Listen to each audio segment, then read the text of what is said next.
Welcome back. Defending champion Rafa Nadal outbattled David Nalbandian of Argentina 7-6, 6-1, 7-5 to reach the fourth round of the US Open. Nadal breezed through the middle set but was forced to fight hard on both ends of the match against his friend and frequent practice partner. The second-seeded Spaniard trailed 5-4 with Nalbandian serving for the opening set when he broke the Argentine's serve and forced a tie-break, which he won 7-5.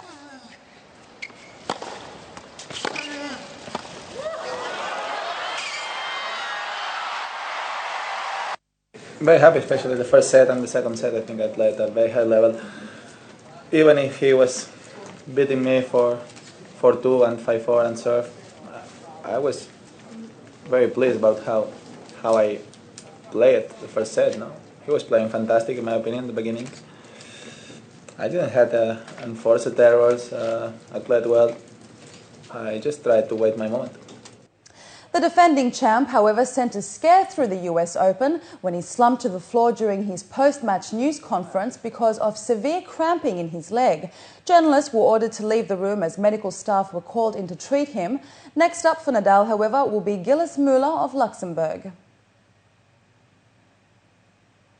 Britain's Andy Murray won the first 14 points and rolled to a 6-1, 6-4, 6-2 victory on Sunday over Feliciano Lopez of Spain in the third round of the US Open. The fourth-seeded Murray was never broken as he took less than 2 hours to improve his record against the Spaniard to 6-0 after escaping from 2 sets down in a 5-set victory over Dutchman Robin Haas. In the second round, Murray made quick work of 25th seed Lopez with a cleanly executed game plan as he made just 16 unforced errors in the match. In the round of 16, Murray meets 22-year-old American wildcard Donald Young, who beat the Briton this year at Indian Wells. Yeah, I mean, I think sort of first two matches were not great. I played some good tennis towards the end of the first match, and the second match, like I said the other day, was poor. I didn't think it was great, but I found a way to get through. And then tonight was good, but you know, so much can change in a couple of days, and you just need to make sure you stay focused. You know, on the next match. You know, it's a big match for me because obviously what happened earlier in the year, but I think energy-wise, I'll be feeling good going into that one for hopefully a long second week.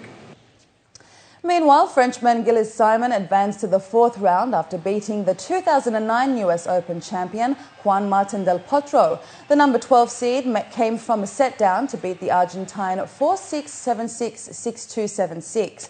And former US Open champion Andy Roddick defeated Julien Benneteau of France in straight sets, the American winning 6-1, 6-4, 7-6. Second seed Vera Zvonareva beat Sabine Lisicki of Germany 6-2, 6-3 on Sunday to advance to the quarterfinals of the US Open. Zvonareva played a steady match from the baseline and picked her spots to charge the net in dismissing Lisicki, a semi-finalist this summer at Wimbledon. The 26-year-old Russian made just 11 unforced errors and converted 10 of 11 points she contested at the net. Zvonareva advanced to a showdown against Australian Sam Stosur, 6-2, 6-7, 6-3 winner over Russian Maria Kirilenko.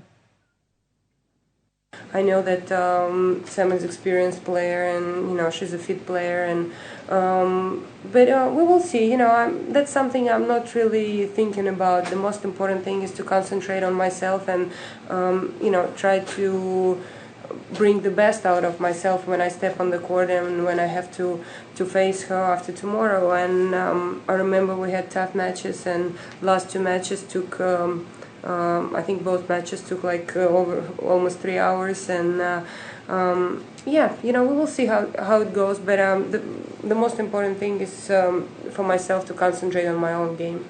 Absolutely, I'm proud of myself for getting through these two matches, and you know, haven't always been known for my competitiveness out there and to really fight hard, but for it to come out back-to-back days, it's definitely very rewarding, and I know that, you know, now I can do it, and you want to keep doing it every single time you step out on the court.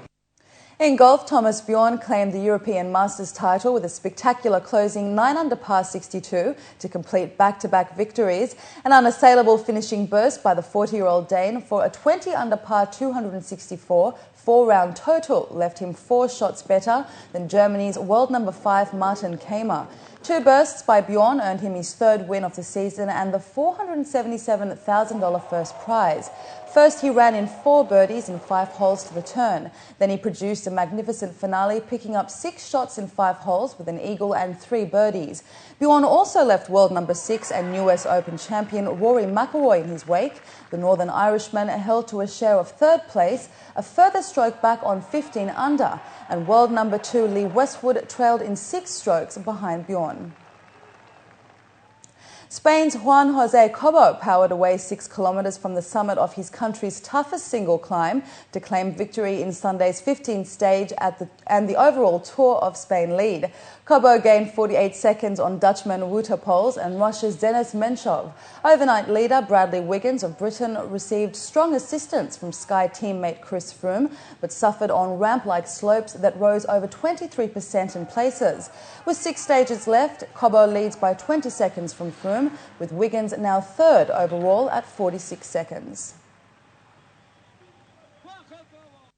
And finally this evening, the curtain of the biggest ever music, light and fireworks show was lifted on the main building of Moscow State University on Sunday evening to celebrate the Moscow City Day, also the capital city's 864th birthday. The show was projected onto the largest ever 25,500 square metre surface, which has been listed in the Guinness World Records. World-famous urban free climber Alain Robert, who has climbed the Eiffel Tower and the Empire State Building, also climbed up to the 240-metre-high university building in the evening.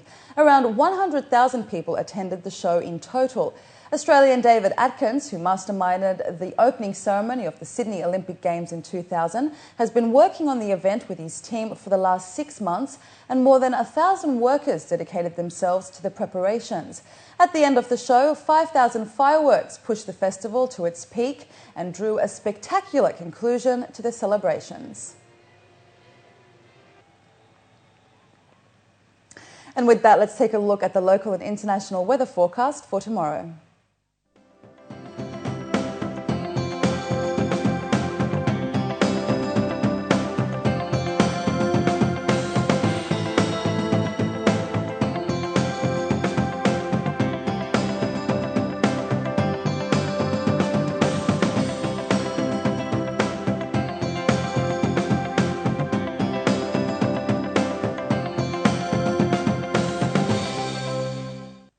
Before we head out, here are the top stories again. UAE to support development of Afghanistan's civil aviation infrastructure. Council of Arab Finance Ministers to hold exceptional meeting on Wednesday. And Japanese storm death toll rises to 25.